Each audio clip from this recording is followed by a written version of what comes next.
गणेशाय नमः। ओम मंगलमूर्ति नमो नमः।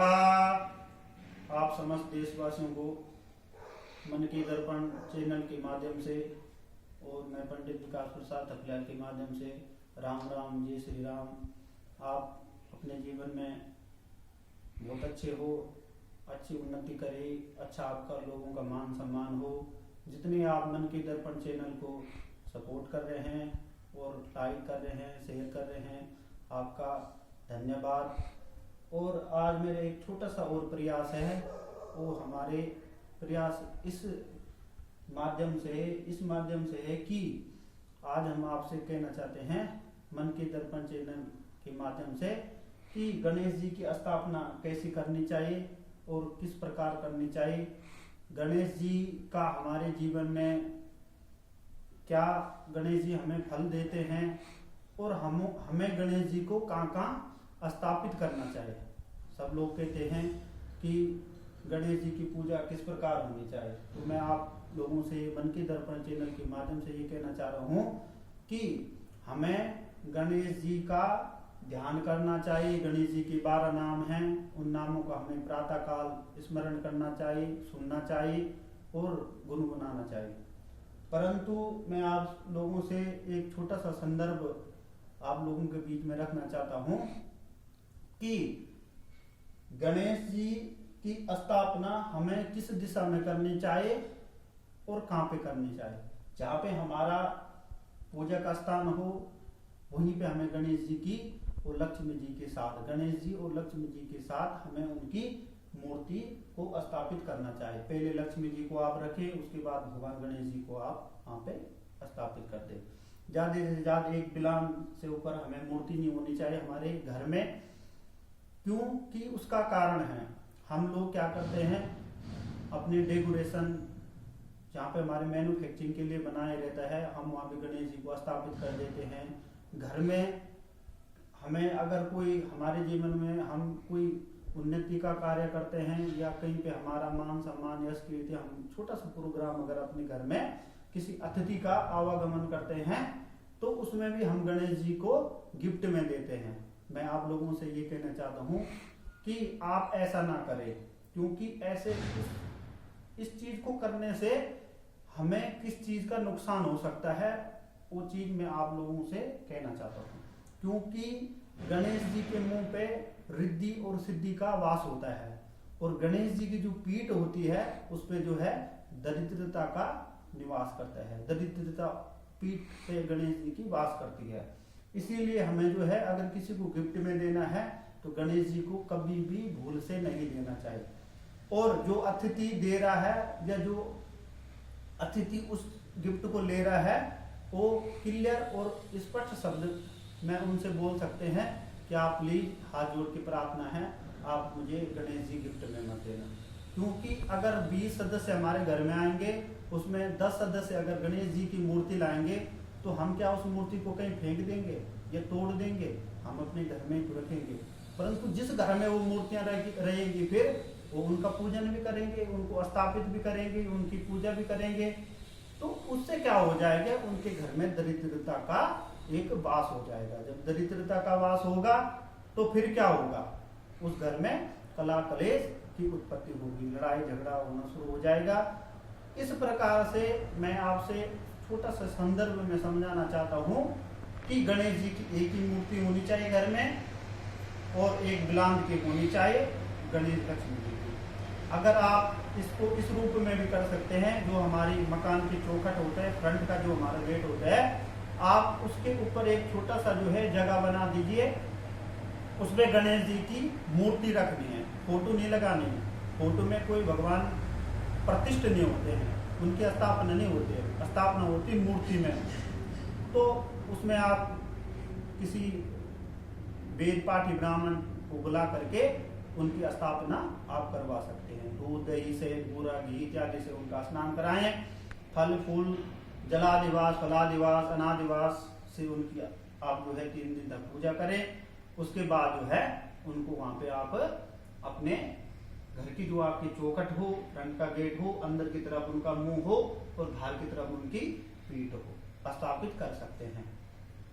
ऐसे करने से क्या फल की प्राप्ति होगी, क्योंकि गणेश जी का जो मुंह होगा, जैसे हमारे यहाँ पे गणेश जी स्थापित हैं, तो गणेश जी का मुंह क्या हो जाएगा, हमारे घर की तरफ हो जाएगा, रिद्धि सिद्धि हमारे घर की तरफ होगी, और जो उनकी पीठ होगी वो जो है घर के बाहर होगी, तो हमारी दरिद्रता खत्म हो जाएगी।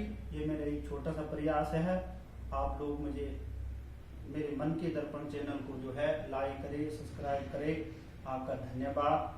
आपके लिए जीवन में और भी अच्छी अच्छी वीडियो लाने की कोशिश करेंगे। मैं कोई धर्म शास्त्र का ना कोई ज्ञाता हूँ, न मुझे धर्म शास्त्र में कोई इतनी बड़ी मेरी रिसर्च है, परंतु छोटे छोटे प्रयास जो आपके जीवन में काम आ सके, ऐसा मैं अथर्व प्रयास करूंगा, मेहनत करूंगा, जो आप लोगों के सामने मैं उस चीज को ला पाऊं। आपसे मैं ये कहना चाहता हूं मन के दर्पण चैनल के माध्यम से कि गणेश जी को आपने अब जितनी भी आपके घर में मूर्ति होगी उसको आप कहीं किसी स्थान पे उसको स्थापित कर दे या गंगा जी में विसर्जन कर दे।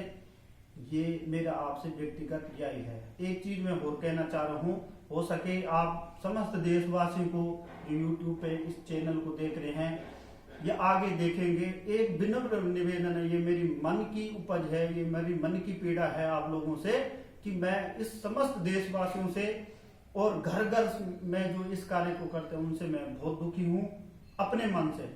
क्यों? देखो, आप एक चीज को समझो, हम जब जो है गणेश जी की स्थापना करते हैं अपने घर में, गणेश जी का पूजन करते हैं, उनको भोग लगाते हैं, भोग लगाने के बाद हम उसको क्या कर देते हैं, उनको विसर्जन के लिए गंगा जी पे ले जाते हैं। आप सही में कहना चाहता हूँ, आप मुझे कमेंट करके समझा सकते हो सकता मैं ना समझ हूँ, परंतु मेरी मन की पीड़ा होती है एक, कि हम गणेश जी की मूर्ति लाते हैं घर में, 5-7 दिन तक उनकी आराधना करते हैं, भजन कीर्तन करते हैं, उनको अच्छा भोग लगाते हैं, परंतु 5-7 दिन के बाद उनको नाले में या किसी नदी में या किसी ग्राम जगह पे उनको फेंक देते हैं। तो ये क्या हमारी थोड़ा सा एक मन की उपज है, मन की पीड़ा है हमारी, ये हम समझ नहीं पा रहे इस चीज को। मैं आपको एक छोटा सा अपने माध्यम से एक संदर्भ देना चाहता हूं। आप अगर गणेश जी की स्थापना अपने घर में करते हैं, जब गणेश की आप सेवा करते हैं, गणपति बाबा मोरिया आते हैं हमारे जीवन में, 5 दिन 9 दिन तक जो भी आप सेवा करते हैं उनकी 15 दिन तक, तो आप क्या कर रहे हैं मैं आपको बताता हूँ। आपके इर्द गिर्द आपके क्षेत्र में एक कुमार तो रहता है जहाँ से गणेश जी की मूर्ति वो बनाते हैं, बनाते नहीं बनाते, आपके क्षेत्र में तो कोई ना कोई कुमार होगा जो मूर्तियों को आविष्कार करता है, या आपके क्षेत्र में जो दुकान से जो मूर्तियां बेचते हैं आप उनसे कांटेक्ट करें, उनसे बोले कच्ची मिट्टी का गणेश बनाएं आप। ये मेरी व्यक्तिगत राय है आपसे कि आप कच्ची मिट्टी का गणेश बनाए, और कच्ची मिट्टी का गणेश बना के आपको क्या करें, 5 दिन 7 दिन 9 दिन तक उनकी पूजा करें। ये मेरे समस्त देशवासियों से निवेदन है। और उसके बाद उनकी पूजा करें।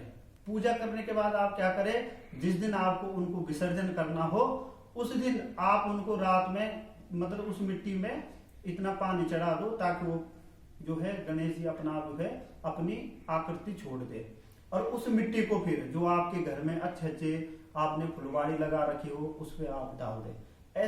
ऐसे करने से क्या होगा, एक तो देश काल में प्रदूषण रुक जाएगा, दूसरी जो एक जनता ट्रैक्टर ट्रॉली गाड़ी इत्यादि में भर करके जो है जाती है, सारा देश पैनिक हो जाता है, प्रशासन परेशान होता है, अलग अलग सुविधाएं लगती है, कितना खर्चा होता होगा प्रशासन का जब हम रोड पे उतरते हैं। तो उससे क्या हो जाएगा, घर में ही एक छोटा सा फंक्शन हो जाएगा, और बाद में उस गणेश जी की कच्ची मिट्टी के गणेश जी को हम विसर्जन करके अपनी घर की जो फुलवाड़ी होगी, जो गमले होंगे, ऐसी जगह भी नहीं डालने जहां हमारे पांव लगे, नहीं, गमलों में डालो जहां फुलवाड़ी हो, उसमें आपके सुंदर सुंदर फूल खिलेंगे। आप ही सोचो कि ये कितना अच्छा एक संदर्भ है, कितनी अच्छी एक बात होगी कि गणेश जी आपके घर में ही इर्द गिर्द विराजमान रहेंगे। परंतु क्या उन गणेश जी के अंदर पहले हम प्राण देखते हैं, बोलते हैं हमारा उद्धार करेंगे, और बाद में जो है 5-9 दिन बाद उनको नाले या नदी में फेंक के आते हैं। फिर उनका किसी का जो है नाक टूटा रहता है, किसी का हाथ टूटा रहता है, किसी की उंगली टूटी रहती है, उनको कितना कष्ट होता होगा भगवान को ये हम समझ नहीं पाएंगे। जय श्री राम, जय राधे श्याम, जय कुल देवी। छोटा सा प्रयास है, इसमें कोई अगर गलती हो या मैं से ऐसा कोई धर्मशास्त्र के विपक्ष कोई ऐसा शब्द निकल गया हो जो मुझे नहीं बोलना चाहिए, उचित नहीं है, उसके लिए मैं समस्त देशवासियों से, हमारे धर्मशास्त्र के ज्ञाता सबसे मैं माफी चाहता हूँ। धन्यवाद। जय श्री राम।